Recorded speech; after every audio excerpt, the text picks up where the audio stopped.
Hello, good evening, learners. We are meeting for a second time for this course, Literature and Life, today on 15th March 2023. I have a presentation for you. I will share it with you. Before we begin, if you have any questions, you can ask me. Do you have any questions? Please ask your questions. Otherwise, I'll proceed, and then at the end, you can ask questions.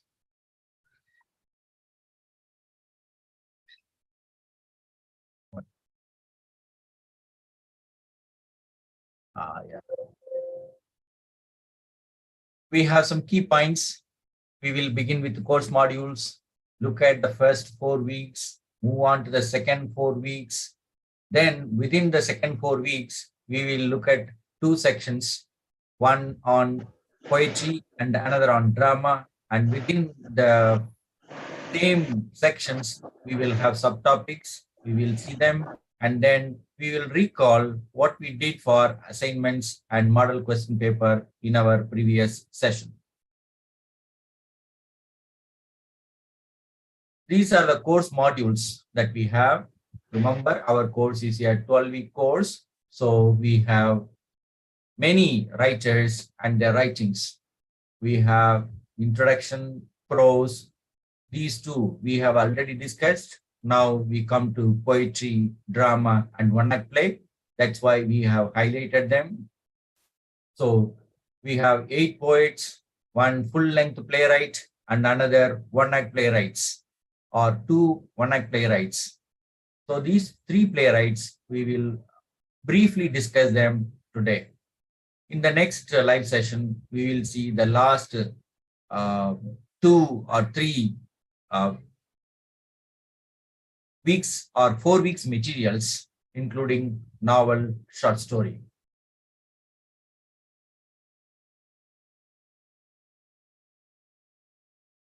First 4 weeks, we had 16 lectures. We discussed them briefly in the first session, including these topics: what is literature, what is life, the relationship between literature and life. When it comes to the relationship between literature and life, we focused on the representation of life in literature. We also understood the complexity in representation. It is not a free, simple representation. There are complexities. Still, we try to understand life through literature.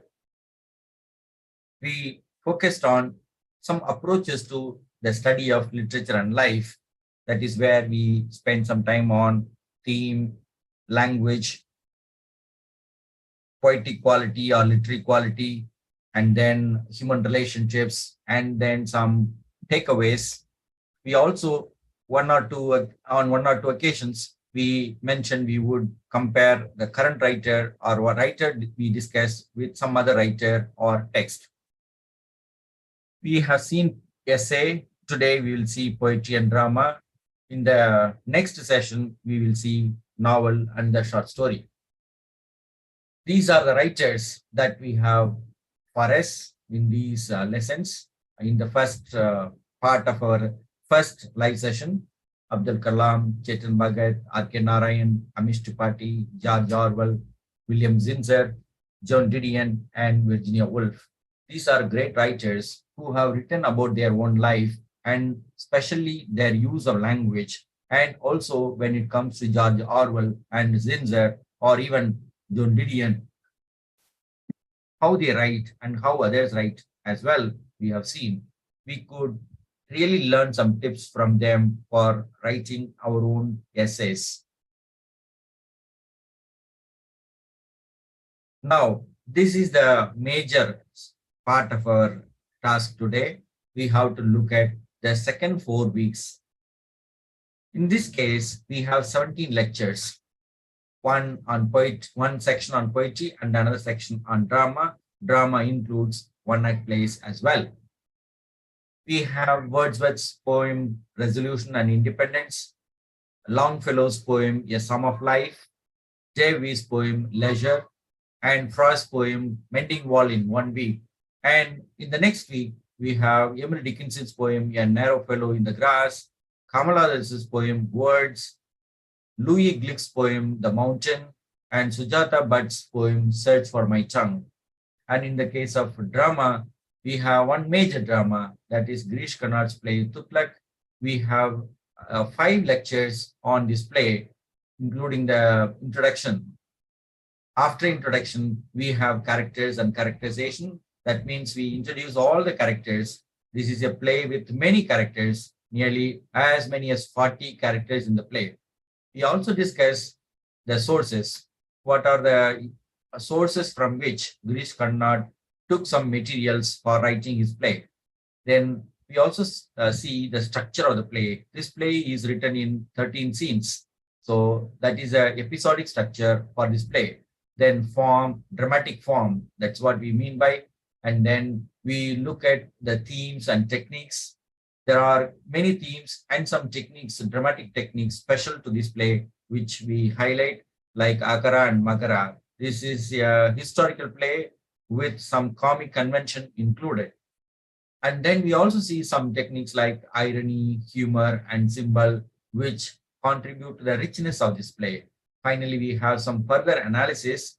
That is where we look at human relationships, theme, language, and form of the play. Then we move on to the 2 one-act plays that we have. We have a Russian play by Anton Chekhov that is called The Bear. This is a comedy. And we have 2 lectures for this play, The Bear. And then we have an Irish play, Riders to the Sea. This is also a one-act play by one famous Irish dramatist, John Millington Synge. And we also have an analysis for this play in this session. All these texts, that is the play and the one-act plays, 2 one-act plays, we touch upon them briefly along with the poems that we have for this week. Now let's come to poetry, one set of poems by male writers. That's why we have this title, Men Poets. We also have 2 groups of poetry. One is British poetry, another is American poetry. For British poetry, we have 2 poets, well-known poets. One is William Wordsworth, another is W.H. Davis, that is William Henry Davis. Wordsworth is a romantic poet. He has written many poems. We are familiar with well-known poems like The Daffodils, The Solitary Reaper, or The Prelude. There are many poems that Wordsworth is known for. For this course, we have chosen Resolution and Independence. It's a relatively long poem, not just one-page poem like Davis. Davis's poem is a very short poem, whereas Wordsworth's poem is a longer one. This poem deals with the theme of resolution and independence. How can one remain independent in one's life? How can one resolve to be independent in one's life without depending on anybody for one's own survival? That is the whole point of this poem. The poem was known as the Leech Gatherer also. So this poem deals with a very old person, and his job is gathering leeches in the mountainous region. And he stands there all alone as a strange person in this strange world. And Wordsworth happens to pass through this place, and he gains some inspiration from him. Wordsworth, being a poet, having lost 2 of his poet friends. One is Robert Burns, another is Thomas Chatterton. These 2 poets died very young, and so Wordsworth was worried about the life of poets, the fate of poets to die young, and he was worried about his own fate. So he was a little pessimistic or oppressed, and so when he was walking in the mountainous region, he came across this person and got some inspiration and wrote about this leech gatherer. So we call it a poem of hope, a poem of hard work. The old man that we find in this poem is a leech gatherer in a mountainous region, and he becomes a source of inspiration for a young poet who is melancholic, that is, one who is sad because he has lost his poet friends at a very young age. The next poem that we have is called Leisure. We know today we don't have time for relaxation at all. Even at this time, between 7 and 8 in the evening, we are doing a course, we are attending a class. And in the early 20th century, the, sorry, Davis wrote this poem about the need for leisure in one's life. He asks a simple question: what is this life if we have no time to stand and stare? What is this life if we don't have time to stand and stare? I was trying to recall the exact lines and sing it. It's a poem which can be sung. It's a sonnet. It's a beautiful poem. I would recommend all of you to read this poem and see the poetic quality and also the musical quality of this poem. It's a, as we said earlier, this poem emphasizes the need for leisure and relaxation in one's life. He recommends one course of action, that is, look at nature, look at the squirrel, look at the water, look at the trees, look at the plants, look at the flowers, look at a person who is dancing.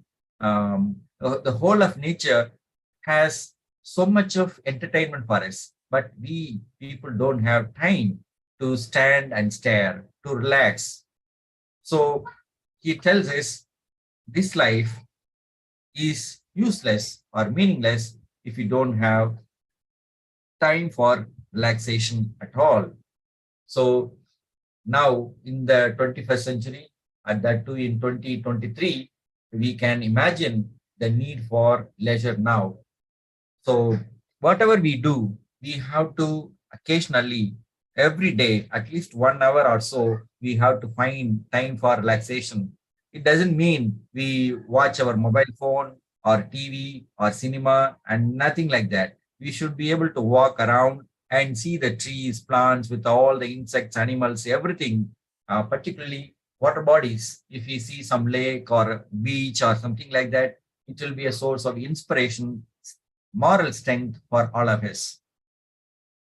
Then we move to the American poetry section where we have two poets, Henry Wadsworth Longfellow. He was a well-known poet in his own time. He was a 19th century American poet. Today he is remembered chiefly for this poem, A Psalm of Life. He was a translator of Dante's Divine Comedy, a great epic in Italian language. We have a wonderful translation from him. If you have an occasion to read the translations, you will find that it's a wonderful epic poem that you can read and enjoy the story of the Divine Comedy. As we have Divine Comedy in the Mahabharata, the Divine Comedy of Lord Krishna or Lord Rama, you can see in this epic, that is Dante's Divine Comedy, which he has translated. He has also written some poems in English, original poems. For example, the Song of Hayavata.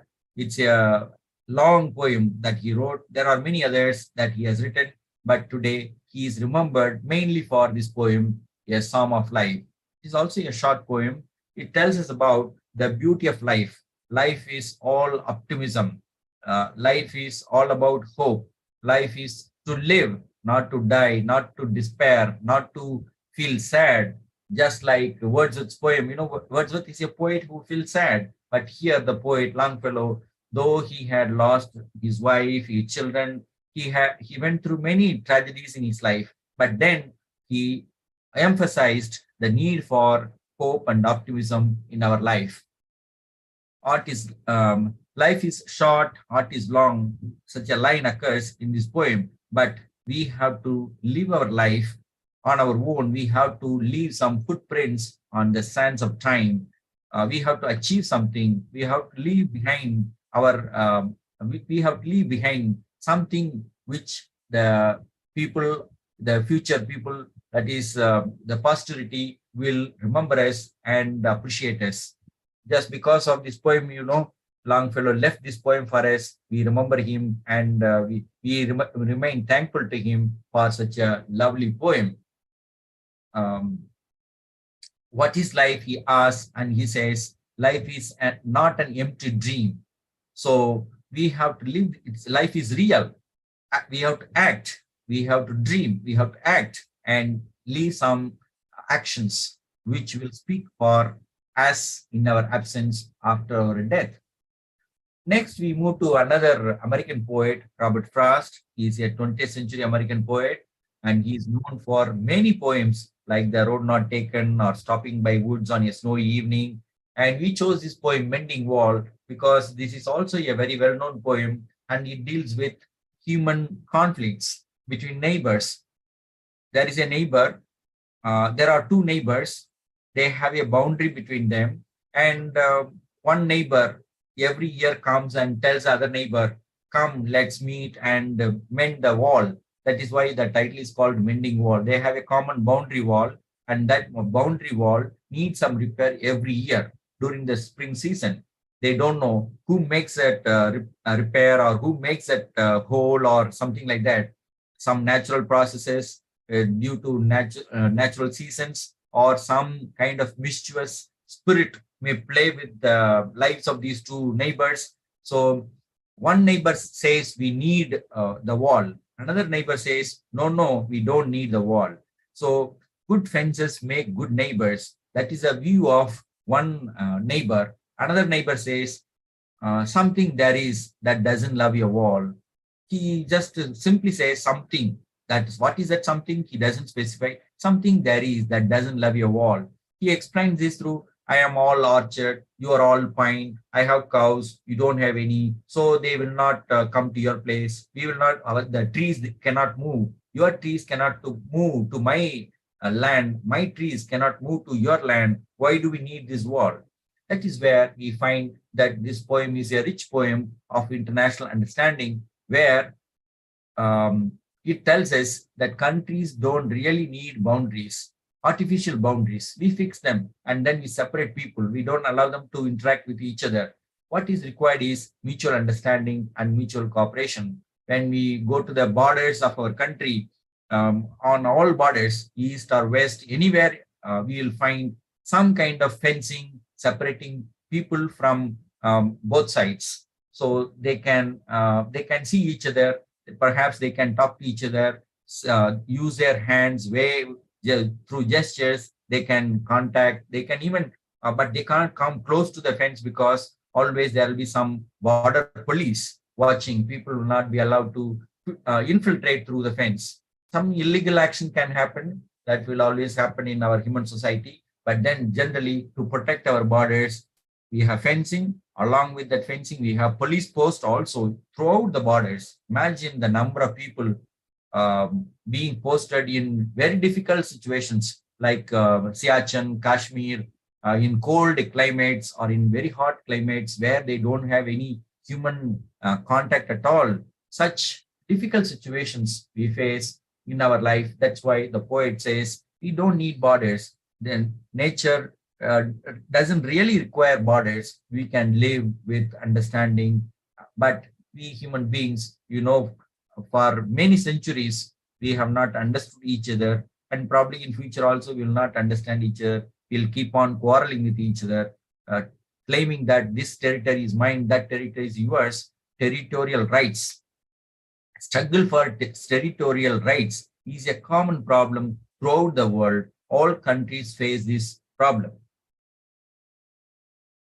So this particular poem, Mending Wall, tells us it's actually metaphorically we can say more than mending the wall, we have to mend our mind, we have to repair our mind. And that's what the poet hints at. Remember the two lines?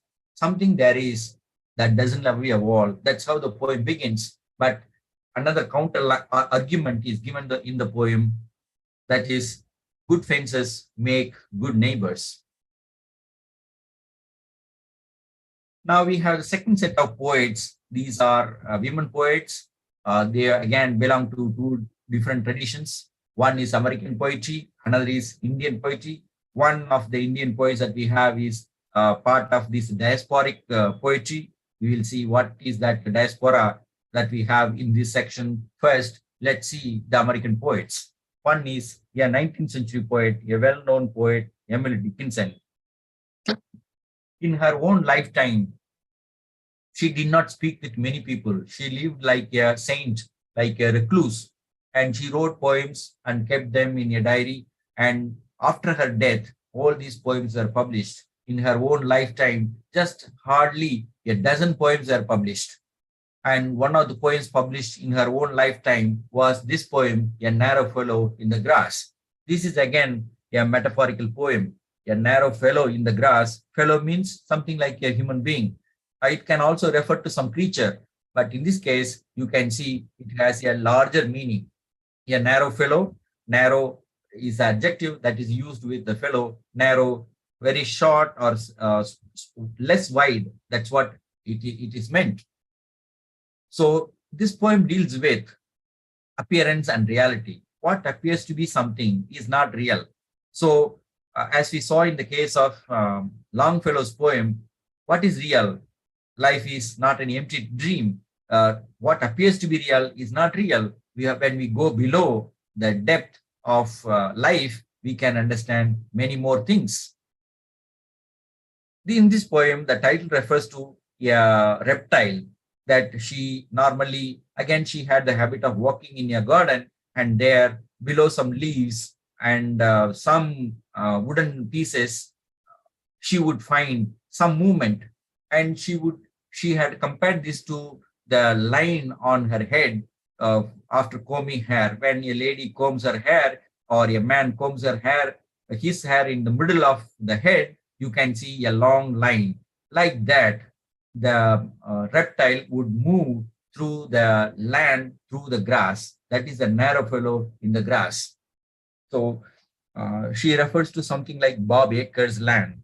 So we have such poetry which deals with appearance and reality in a particular context, as in the case of Frost. Frost also deals with appearance and reality. Appearance is to have a wall, but in reality, we don't need it. That's the whole point. And the grass, in the grass, there may be a reptile that may be actually a friend of the poet. We have some comparison with D.H. Lawrence's poem, Snake. There is a poem by Ramanujan as well. We have made references comparatively to these two poets in our lecture. Please listen to the lecture, you can understand. Next, we move to a 20th century poet, a contemporary poet. She is a living poet. She received her Nobel Prize recently, just 2 years before, I think she received her Nobel Prize. She is again a poet of sadness, a poet of separation, loneliness, suffering, and all that. But in this poem, The Mountain, she deals with the mountain of lies that we deal with in our classrooms. The persona presented in this poem is a teacher teaching students in the class. When we meet our students in the class, we tell them education is good for you, get educated, then go for employment, that's good for you, then settle, marry, and settle in life. We tell so many things to them. But the reality is that students don't want to listen to us. Students don't want to have any sense of discipline. They want to live their own life. So what is the nature of a teacher's job in the classroom? If you compare this with the myth of Sisyphus, some of you may know there was a myth called Sisyphus, and in the myth, Sisyphus is a man. He is pushing a boulder, a piece of rock, from the bottom of a hill to the top of the hill. His job is to push it to the top so that it will stay there. But throughout his life, he will not be able to do it. Just before reaching the pinnacle, that is the real top, the boulder would fall down. So again, he will come back and push it again, then again come back, come down actually, and then push it. It's a kind of meaningless existence. So a teacher's job, teaching in a classroom, is a meaningless job. That is a kind of idea Louis Glick suggests in this poem. The mountain of lies we tell our children, and when they grow up and when they see the world, they don't find the kind of lessons taught in the classroom. We teach morality, we teach discipline in the classroom, but in real life, where is morality? Where is discipline? Everything is topsy turvy. So everything is cruel. Life is cruel. We talk about compassion in the classroom, helping fellow human beings and all that. But then in the real world, when somebody is in real trouble, nobody comes to rescue. So that is a kind of, it's a pessimistic poem. But then most of us teachers today would probably agree with Louis Glick that life is very tough for teachers. We try to push the boulder of knowledge, and we are not able to do it. We keep on trying and doing it until our retirement or so.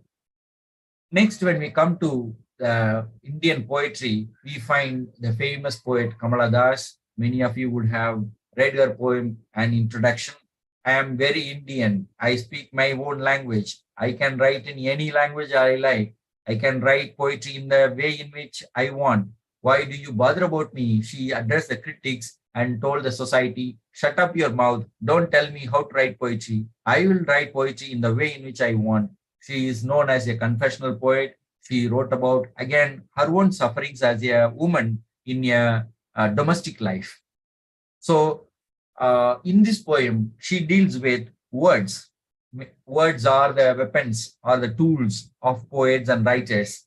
Many poets and writers, most of the time, somewhere or the other, they would write about the language or the tool that they are using. In this poem, she calls words like leaves. She compares words or language to a plant with leaves. A plant is the language, and leaves are the words used in the language. And so these words envelop the poet and make her suffer in her life. See, only when we learn words, we get thoughts or ideas. So these thoughts and ideas become so much oppressive in our mind. So that is the suffering when gone through by this poet, and she gives expression to it. It's a highly metaphorical poem. You can read it and appreciate it. It's again a very short poem. You can really read it in just less than 2 minutes and enjoy it. And the next poet that we have is Sujata Bhatt. She is a person of Indian origin, particularly from Gujarat, and her mother tongue is Gujarati.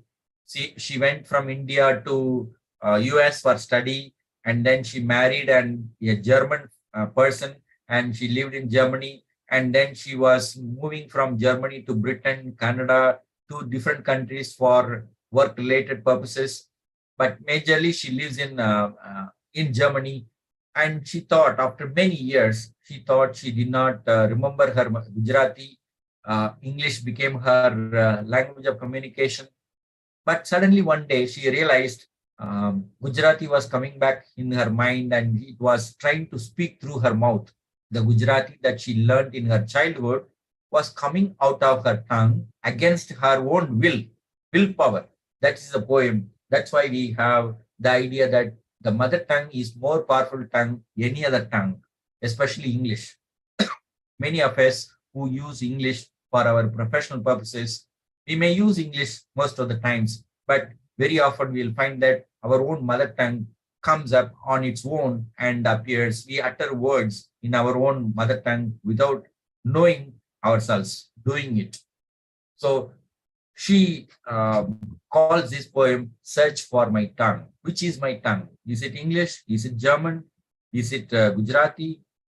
She asks these questions and then realizes that Gujarati is a language which she cannot disentangle herself from. It is part of herself. It is the tongue. She talks about, if you cut one tongue, what will happen to the other tongue? Like that, she asks one question. And it's a very interesting poem. It's actually an experimental poem. She uses English in one section, then writes Gujarati script in another section. In the Gujarati section, she also gives transliteration using English letters. And then in the third section, she gives the meaning of the second section written in Gujarati. It's a beautiful poem, short poem. One can read it. It's a very popular poem. Read by children or adults throughout the world.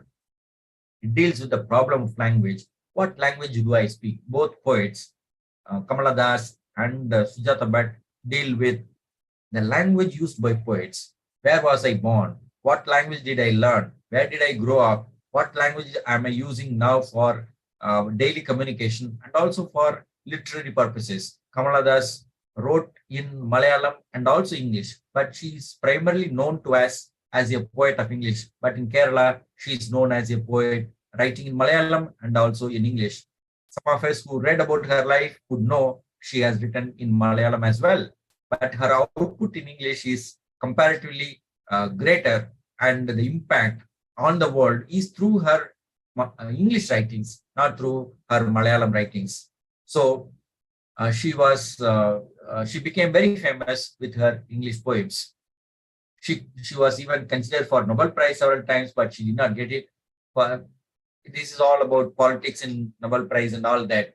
Now, Sujata Bhatt is also writing about India, about herself, about the world. She writes about American experience, German experience, British experience, or Indian experience.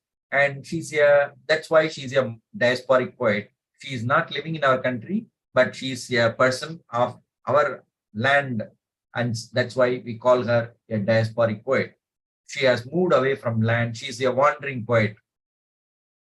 Please read this poem. You will appreciate our own dilemma, the way in which we deal with both our mother tongue and English language. Now we come to drama. Drama is a wonderful subject. Immediately Shakespeare will come to your mind, or Kalidasa will come to your mind. When you read poetic drama particularly, you will appreciate it much because it deals with the depth of human beings, how much of sufferings or joys and sorrows that we have in comedies and tragedies. We have all these about all these psychological facts about human beings. We now come to Indian drama, specifically Kannada drama. Kannada drama, which was translated into English. That's why Girish Karnad is, again, like Kamala Das, he's a bilingual writer. He has written in Kannada and also in English. Originally, he wrote some of his plays initially in Kannada, and then translated them into English. And then in the latter part of his life, he started writing originally in English. He has written criticism in Kannada and also in English. A well-known personality in our country. He is no more. He passed away recently. And he has left some footprints on the sands of time. Some plays, some films in which he acted, some films he directed, he has left us. And this particular play is a historical play. It deals with the 14th century India, the Mughal period or medieval period or Mughal period in India, particularly that of Muhammad bin Tughlaq, who ruled India for nearly 26 years.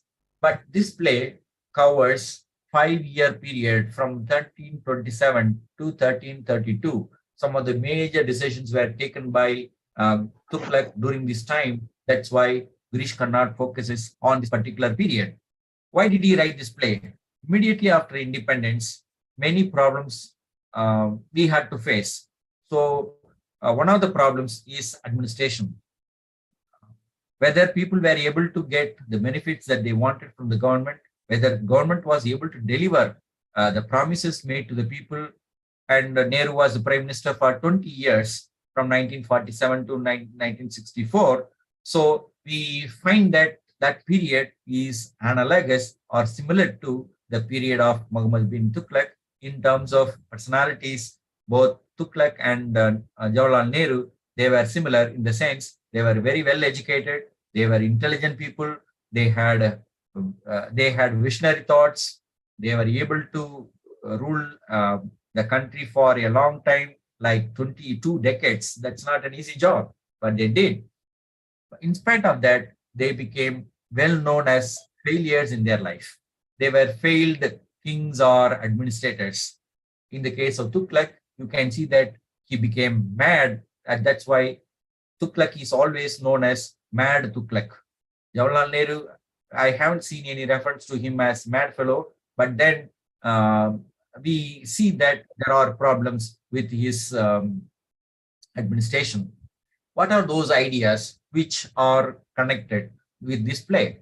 Statecraft and also stagecraft. When we stage a play on the stage, when we enact a play on the stage, we call it stagecraft.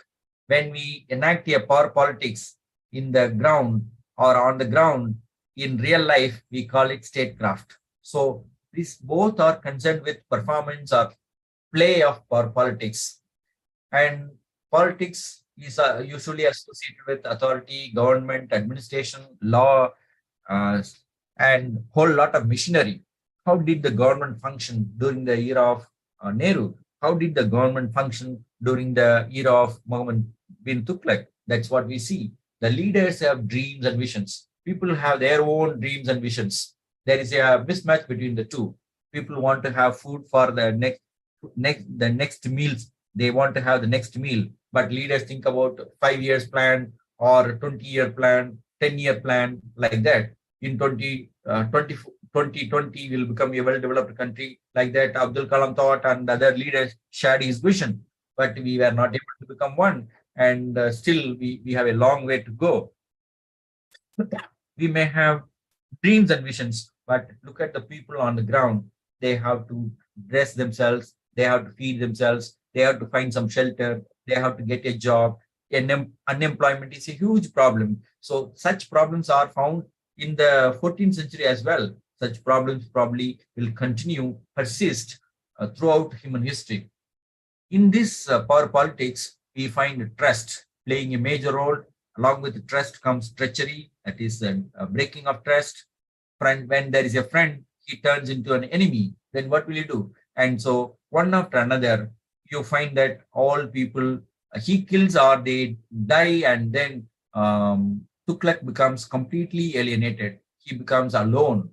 His friends like Barani, Najib, stepmother, these are the three friends often mentioned. Shihabuddin is also considered to be a friend, but all of them, except Barani, they die, and Barani alone leaves. He is alive, but then he leaves Tughlaq alone to pay last respects to his dead mother.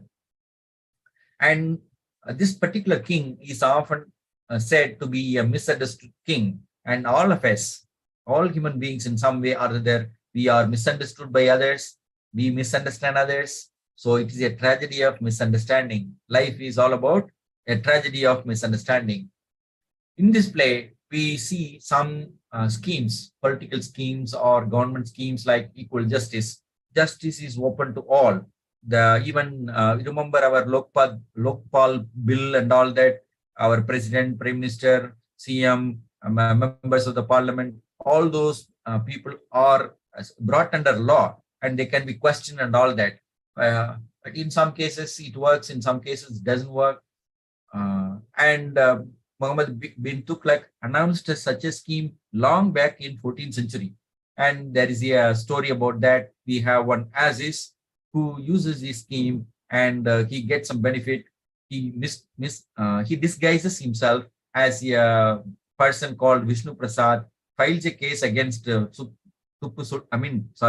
Sultan, and gets justice, and also he gets some post of an officer in the government.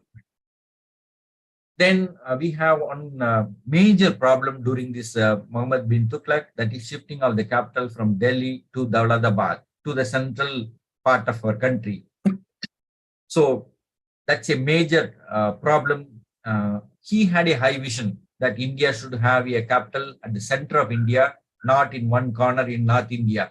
He attempted that. I don't know whether Nehru tried that, but British people shifted the capital from Calcutta to Delhi. That we know very well. Then we have this copper currency. At that time, gold coins or silver dinars were used. And Muhammad bin Tughlaq announced this scheme that instead of silver dinars, we will have copper currency. You know, in terms of value, real value, copper is less valuable than silver. But then he announced a scheme, and people started misusing the scheme. And so the treasury of the government became poor. He did not have enough money to exchange. People came and gave their copper currencies and uh, wanted to have silver dinars. So he did not have enough money. And when he collected so many counterfeit coins, he had to dump them in one place. You know which place he used? He used a garden that is called a rose garden, which he developed with so much love and affection, which he converted the rose garden into a dump yard of counterfeit coins. That is the image which tells us about the failure of Muhammad bin Tughlaq. And then uh, when he became angry with his own friend Shihabuddin, rebelling against him, trying to kill the king at the time of prayer, he banned prayer. He killed Shihabuddin with his own hands. And then after 5 years, it was announced that not exactly 5 years, it would be restored after the arrival of Ghiyasuddin Abbasid. But then it took 5 years. That is a period we have in this play, 5 year period. Often he talks about Hindu Muslim unity, and one of the reasons that he gives for shifting the capital from Delhi to Dauladabad is to unite Hindus and Muslims. Throughout this play, we have a lot of irony, humor, and some symbols like Rose Garden. Irony, Tughlaq will say one thing and do another thing. Tughlaq receives Sheikh Mahmudin and then sends him as an ambassador of peace to Ainul Mulk. But then in the process, he gets Sheikh Mahmudin killed by his enemy Ainul Mulk, who was a friend of Tughlaq. So who is friend, who is enemy, what one, it's a whole lot of complicated situation that we have in this play. And his own stepmother, he gives a death sentence. And his own friend, Shihabuddin, he kills with his own hands. He kills so many people around him. So finally, what is the use? How will he live? And the biggest irony in the play is a common man like Aziz is able to cheat the king and enter the palace like a saint after killing that Ghiyasuddin Abbasid. And in front of the whole people, Muhammad bin Tughlaq, a great scholar, a great king, kneels in front of a fake saint, that is Aziz. So that is the biggest irony that we have in this drama. And throughout the play, you will find some humorous conversations. In one place, at least at that too, at the beginning, when people talk about how Muhammad bin Tughlaq became a king, they talk about the death of Tughlaq's father and brother during prayer time. And one fellow will say this, and then he will give you explanation. That is, the elephants started behaving wildly, madly, and that's why the pavilion fell down on these people, and many people died, including the father and brother of Muhammad bin Tughlaq. And then another character asked this question: how did the elephants know that it was a prayer time? So this kind of humorous conversation you will find in throughout this play. I have one humorous in a passage for you. Let's see after some time. Now we move to one act play. First, we can look at this. I have, oh, where is another one? I have only one slide with this. I forgot to add that Russian one act play. Anyway, I will speak about it. First, let's deal with this Russian play. Anton Chekhov is a 19th century playwright. He has written many full-length plays. The Cherry Orchard is a well-known play. It is considered to be his magnum opus, that is a masterpiece of Anton Chekhov. And he wrote one-act plays also. He wrote them for earning some money because they were a huge hit with the audience of his times. Some of you may know that he was a medical doctor. He earned money from his short stories and plays and used that money to buy medicine for his patients. He was such a kind-hearted person. And in this play, The Bear, you find that there is a lady whose husband had recently passed away. And so she is alone. And then one fellow, a creditor, that is a person who lent money to or gave some goods to her husband Nikolai, um, Nikolai Mikhailovich. I mean, that is the name of the husband of this lady. And so we find that the person Spirnau who had given loan or who had given some goods on loan, he comes to collect money. And she says, I am mourning, that is, I am remaining silent, I will not see anybody. But Spirnau says, I will not go from this house without collecting money. And so we have a conversation between the two, and we have a hilarious comedy. At the end, you will see that the lady who says, I am devoted to my Popova. Her name is Popova. I am devoted to my husband. I remember my husband. I will not speak to anyone. I will not come out of my house. And all that one who says like this, you see, at the end, she thinks that she loves this Smirnov, and they propose to each other. They think they can get married. So all that stuff, we pretend to be live our life in one way. Our situations can change us. That is a kind of comedy. The bear is a reference to the collector of money, that is Smirnov. He comes like a bull or bear, and then he becomes a mouse. He falls in love with this lady, and he says, I have not seen a woman like this, and so I must marry her. And they propose, and actually they come close to each other when they have a duel of shooting. Actually, this lady doesn't know. Papava doesn't know how to shoot with a rifle. So he teaches, Smirnov teaches her, and that's where they come close to each other. They recognize that they are attracted to each other. They decide to marry. And that's why that becomes a huge comedy or even a farce. Now let's come to this Irish drama. Singh is a well-known playwright in Irish literature. He is known for his well-known play, The Playboy of the World. He wrote this play, Riders to the Sea, for one Abbey Theatre as part of the Irish Renaissance in the early 20th century. And this is considered to be, by all critics, it is considered to be the best one-act play in English language. That's why we have chosen this play.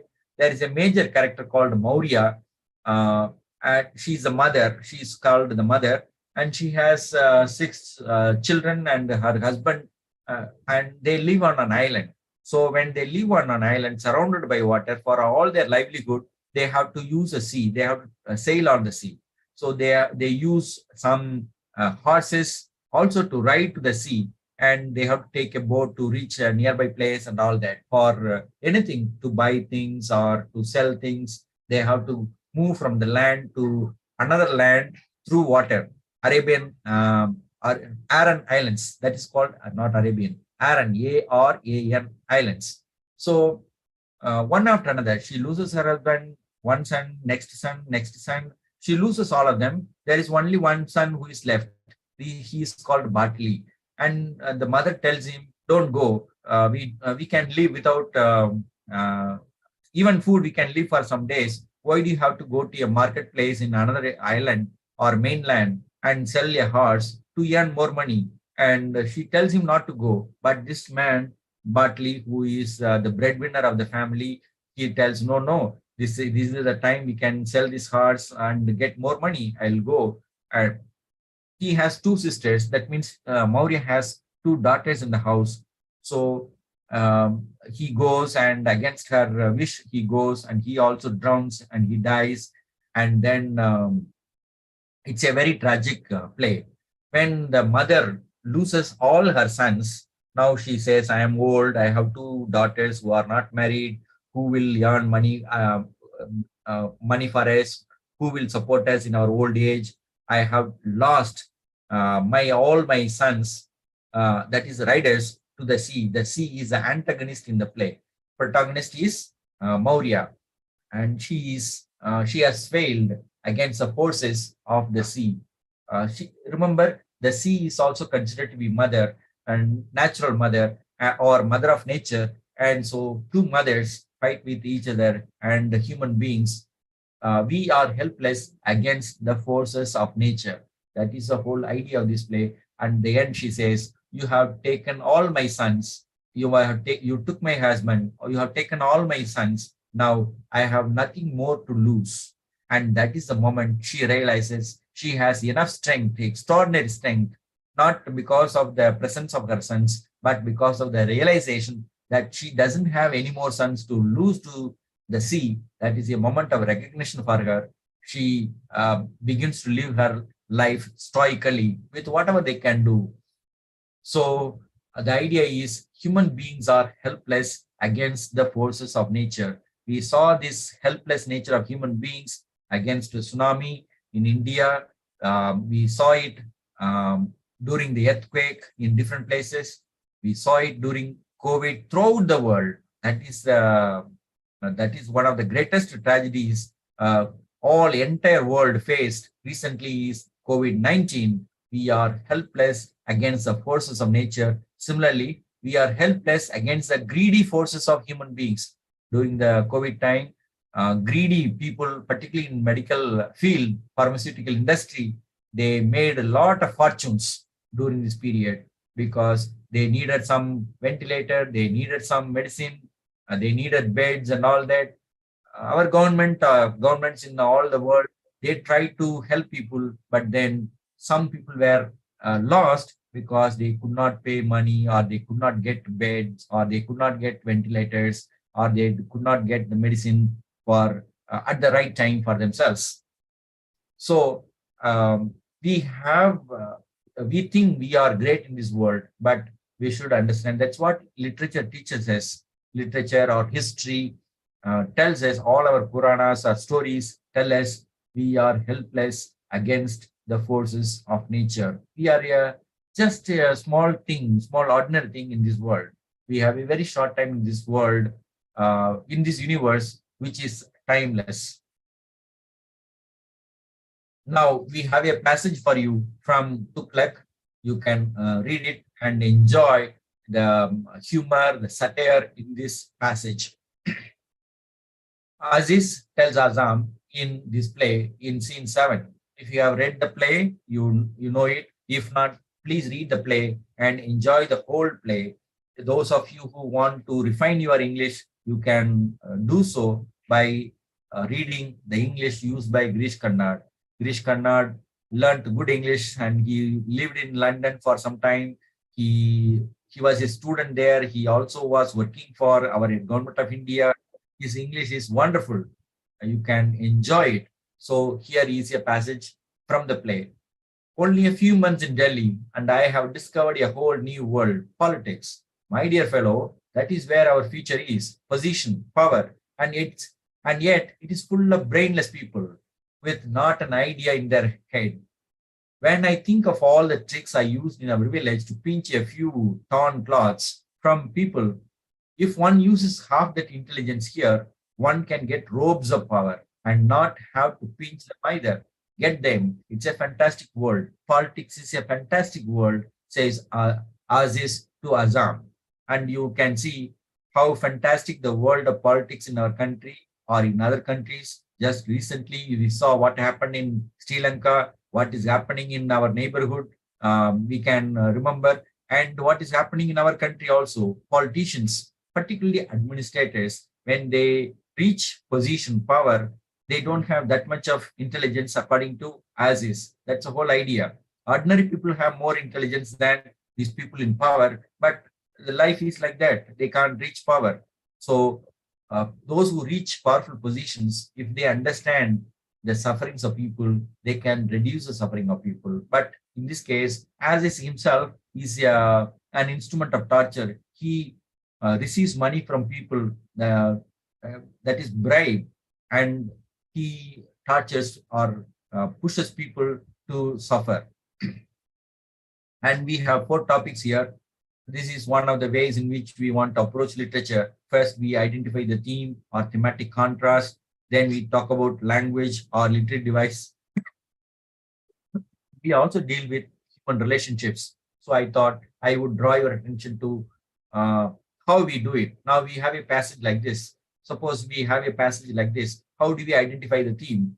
We can see politics and power or position. These are the 3 key words in this. And politicians don't have any brain, or they don't have any good intelligence. That's the whole idea. So there is a reference to future in this, where our future is. That means our past, we lived in village. Now we have come to Delhi. We did not have power in our past life. We are going to have power in the future. Remember the power of Aziz, a common man, a dhobi, that is a washerman. He went to the palace and made the king kneel in front of him. That is the power of this brainless person. Though Tughlaq is considered to be the most intelligent, most idealistic, most humanistic, most scholarly person in Indian history to occupy the throne. By far, by all standards, he is considered to be one of the best, I mean, in most intelligent kings in our country. But then he fell a prey to the plans of Aziz. He deceived, Aziz deceived Tughlaq and made him kneel in front of him, I mean, in front of all the people. That's why we have past and future. Then we have city and village. Delhi refers to city, village is already there. So how village people have their own wisdom to survive in this world of schemes or cunning complexities. Intelligence is contrasted with idiocy, and how sometimes idiotic people can also overpower intelligent people. You can see that. Then they deal with, this passage also deals with truth and falsehood. So in this way, you can identify some of these ideas. Tricks refer to falsehood, and opposite of it is truth. So we can identify some of these and write about this passage in 1 or 2 lines. And then language, you can see it is part of conversation. So it is conversational, informal language. But look at the sentences, particularly come here. When I think of all the tricks, and if one uses, that is a complex structure. And then at the end of this passage, you see, and not have to pinch them either. That's where you have this compound. And then the last one, it is a fantastic word. That is a very simple sentence, statement. And then literary device, particularly one literary device is very powerful here, robes of power. Robes, you normally used by priests in the church or in temples or in mosques to identify themselves as priests. So robes of power. Our kings or our prime ministers or presidents, they have for some occasions at least, they have a dress code. So when they use a dress code, you call it robes of power. And anybody other than the king or in another context, if they wear it, that will not be powerful. But you need some special dress for being identified as a king or somebody. Then you can see that this is a mild satire. It's not here as Azim doesn't call politicians by bad names. So he calls in a subtle way, in a soft way, in a gentle manner. He criticizes politicians as people without brain. That means idiots. He doesn't use that word idiots. So he uses brainless people. Next, we have human relationships. Aziz is a friend of Azam. So how they are able to survive, that's why I have mentioned survival also. We need friendship for survival. Even thieves needs friends, not only kings and queens. King Tughlaq needed Nazib and Barani and also stepmother to run his kingdom, even Shigabuddin to run his kingdom. But even this Aziz, Azam, who is a pickpocket, a thief, also needs some kind of support.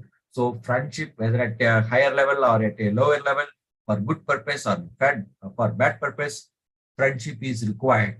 So it deals with some kind of friendship between Aziz and Azam, or unity among people to achieve a common cause for the sake of survival. So like this, if you are able to comment on this passage in a few sentences like this, that will be good.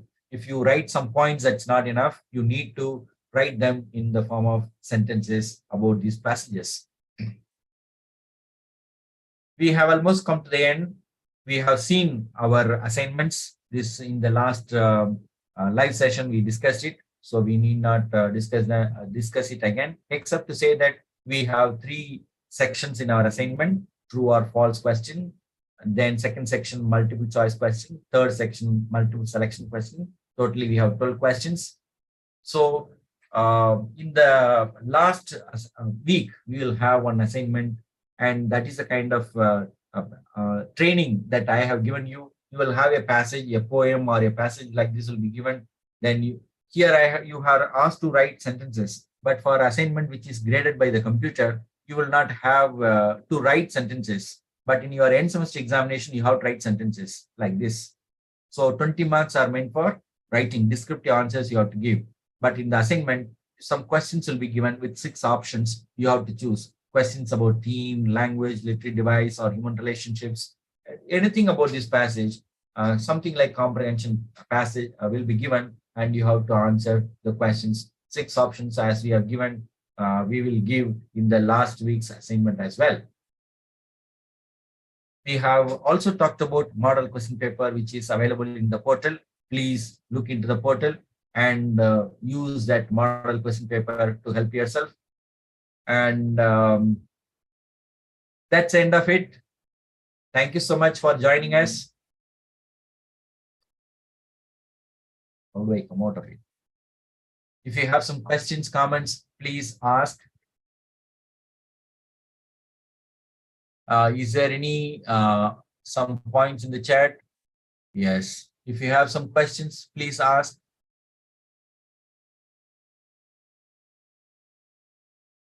Hello, Aditi, Hariprakash, Atul Bhaskar, Dr. V. Sangeeta, Bhavsagar, Drishya. Anyone can speak or give your opinion, please do. I'm closing this.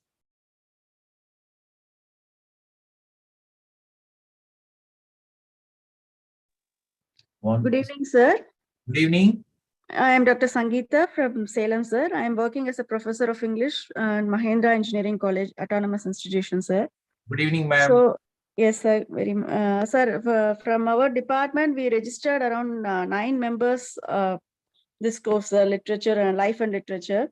Okay. We are happy to do this course, sir.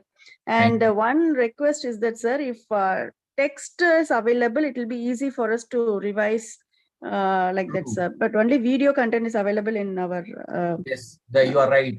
I have yes. the text with me. I have to read through it, do some editing, which I have not been able to do.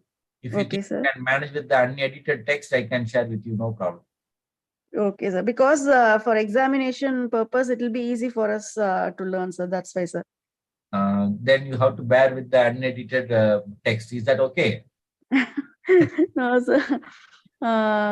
Is it possible to get that revised text, sir, before our examination? I have been trying, but I could not do it for quite some time. Okay, sir. I have to spend. This is my one suggestion, sir. That's it, sir. Yes, yes. It is actually required for students, but I had some difficulties, so I could not spend time for it. Okay, sir. Okay. I will try. Okay, sir. Please, sir. Thank you. Thank you, sir. Anybody else?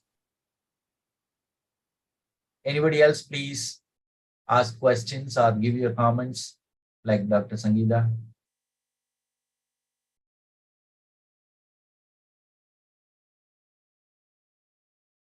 Anybody else, please? Sir, yes, Ramraju, yes, sir. Yes. One learner has raised a question regarding the question pattern, exam pattern, sir. That we have shown in the screen, right? Yeah. Yes, sir. Yes, sir. That is that enough, or is there any other question? That learner, if he is there or if she is there, he can or she can ask the question again so that we can respond to that learner. Is that learner here? No? Okay. There is some Shahrukh, Satish Kumar. Anybody else? So shall we close the session now? Ramarajji, shall we close the session? Yes, Satish Kumar. Yes, sir. In our Swayam portal, Satish Kumar, It's available in our Swayam portal, in our course portal, Literature and Life. You have all the, yes. Thank you. Yeah, Ramaraju has given.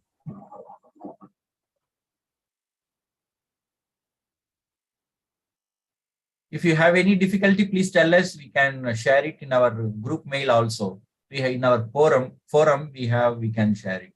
No problem. Anybody else? Anything else? So thank you all, Dr. Sangeeta, Drishya, Shahrukh. How do I see others? Yeah. Then Atul Bhaskar, Bhavsagar, Hari Prakash, Aditi. Thank you all for joining us. We will close the session now. Thank you. Thank you, sir. I am leaving now.